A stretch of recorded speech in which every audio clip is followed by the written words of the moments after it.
Well, for this book review, I'm going to do book 3 of Victor Milan's series. Dinosaur Princess is book 3 that he did. Before that was Dinosaur Lords and Dinosaur Knights after that. Alright, just to let you know, for those of you who are just now seeing this book for the first time, there are 2 other books before that, so you may not be able to catch up all the characters that I mentioned in previous videos, which I have reviewed before, so go ahead and watch that. Okay, so what has happened? Well, so far, with the events of the Grey Angel Crusade, which was a climax battle of the 2nd book, where one of the 7 Grey Angels now, incarnated itself to cause a great war against humanity, to wipe them out. Well, he's been defeated by Karyl and all them, and, all that opposed him. And so now, all those who did that, combined with the Emperor's efforts, are now heroes. So it may have corrected some things, but also still corrected not a few things. For instance, Karyl, who was once a great man who was kicked out of his kingdom, built himself up, lost it again. Now he's built back up to a high, now noble position, and Philippe has rewarded him such. And now, so he's trying to take over this one area. He still suffers from the nightmares he had after that battle from the 1st book, which not only lost his hand, he woke up with it healed, but now he wakes up with nightmares and such. And then there's Rob Corrigan, who is his right-hand man, who, at his beginning of his life, he was a dinosaur master, he was a minstrel, he was a, guy who traveled, sort of a scoundrel type of person, loved wine and women and all that, but now he's been given the rank of Baron, which he admits he's not exactly thrilled about. He's never been, doesn't plan to do it, but he's trying to make do with that position. On the other end, you have the Emperor Philippe, who is trying to make do the best he can in the situation that he has. His daughter Melodia, who's the main female lead, she's been trying to find her place and having to do for herself and her family, but she tried at her home not too much. Necessarily went to Providence to find herself there. That all went downhill with Grey Angel Crusade. She reconciled her affections with Sir Jaume, the knight, who is also her cousin. All that this is fantasy, so such relationships are not taboo. So where was I going with this? Well, okay, so she's trying to find her place, and she does, and I'll get to that in a moment. So the first part of the book, the main story was the fact that the Emperor Philippe's youngest daughter, Montse, has been kidnapped by the Trebizond army, way in a far distant land. And this is Melodia's younger sister. And Jaume was been sent to try and rescue her, and the adventurers that tried to help with that, but he ultimately fails. So now there is a problem. So now the youngest daughter has been abducted by the Trebizond army. So now there's a debate of whether to go to war to get her back. There's a problem. You see, the Trebizond army is such a far distant land, and there's a Turanian land right in between the main empire that we read in the books. There is the Turanian army, Turanian empire, which is in the way of Trebizond. So they can't go by ocean because their naval is not superior to the Trebizond naval armies. So they have to go by land, which is a very treacherous area, and they have to go through another kingdom to do so, which now puts things at uneven odds with that. Some talk is they may be able to get on friendly terms with Turanian, but it doesn't look like it.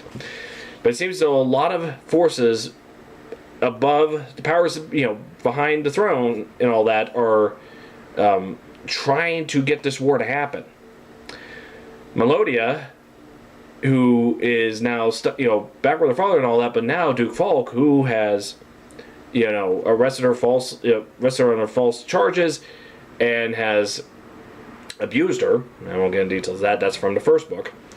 But you readers already know. Now she's stuck, because now Duke Falk, who rescued the Emperor, now he's a hero as well. Now she can't tell anyone about it. But have no fear. Apparently, a great ancestor who's been in power behind the throne, is now brought Melodia into her and started teaching her to be to ride dinosaurs as a dinosaur knight, teach her how to do intrigue and everything. For you Games of Thrones fans, think of Olenna. Let's see. Olenna played, in Game of Thrones. She was I forget the last name of Highgarden. Orlando Tyrell. Think of her, much older and much more behind the throne of intrigue of things. So she's that type of character now, training Melodia to be, to find her position, to help her family and help her kingdom and everything. So, because now the Emperor, because they got opposition now, because the Emperor is now caught between her his family, his the great ancestor behind the throne helping Melodia and all that, and Duke Falk's mother, who is the Duchess Margaret. She finally reveals herself in this book, and she's been doing her power play to help her son and to gain power and all that. So now they're at odds to try and prevent this war from happening. Now, back to Karyl and Rob. But they got problems of their own. See, Rob is now finding out where these nightmares are coming from. He finds out who was the beings who healed him, and what does he got to do. So apparently, the Fae have helped him out.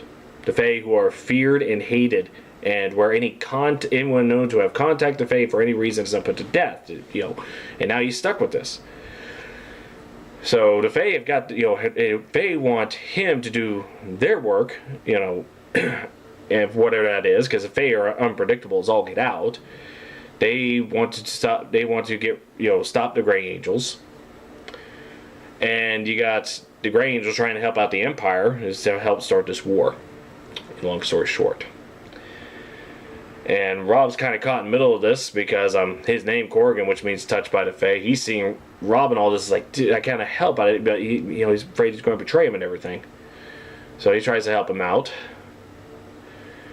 And what I do like about this, what intrigues me about this, is the fact that there's no good or bad sides, not angels and demons about this, despite the terminologies and such. The Fae are considered demons, or or called Diomis or something like that. Some names of demons.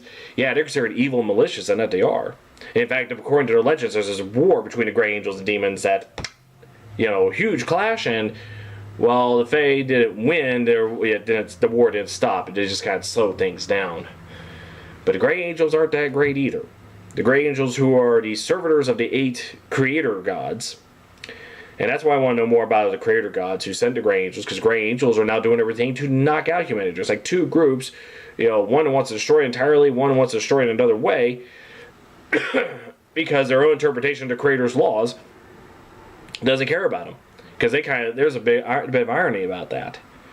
So neither of these higher up supernatural beings are good for humanity, but they're kind of caught. But humanity's caught in between these two that's going after each other and eventually destroy everyone and everything. The Fae apparently used to run the planet that they're on until the creator gods and Grey Angels seem to have knocked them from their position of control.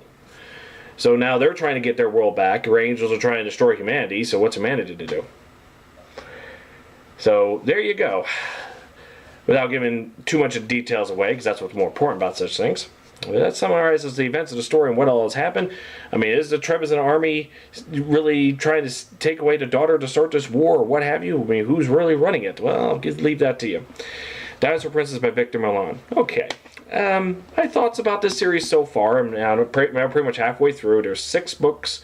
And I know this because the author made a YouTube video. I'll try and see if I link it down below, where he says that there'll be 3 more books along the way, and he's cranking them out once a year. So, is that a good rate?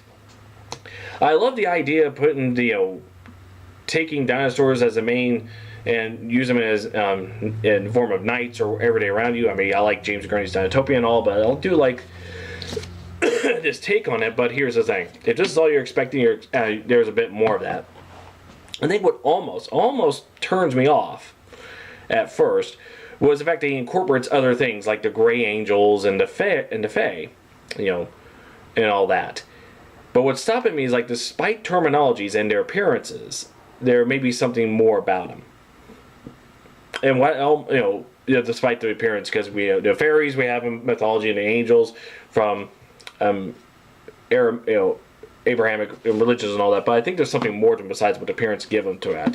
I think it's just imagery and appearances and words we applied to them from early back. So apparently, it looks like the Fae and the Grey Angels are at odds, with each other, trying to get the world back. The Fae want their world back, and the Grey Angels wants to continue to create, the Creator Gods' doctrine, but apparently their interpretation of that requires wiping out humanity, and humanity's caught in the middle. And I like to read this further, see the nature of them is more than what the terminology we expect, what we were giving them. Despite what they're named, they're different essence of beings. Because otherwise, it just sounds like a, it sounds like they just randomly put all this up. Let's have people work with dinosaurs and we'll put all, I think what I do like about it is I didn't put too much. He didn't go that far. He didn't make it like a Dungeons & Dragons world. Let's just throw in everything. I think, as long as he sticks with that and builds upon more where we're revealed in the end what everything's going on, should work out. So there you go. Dinosaur Princess by Victor Milan, book 3, with 3 more later on the way. Thank you all for watching, and you have a nice day.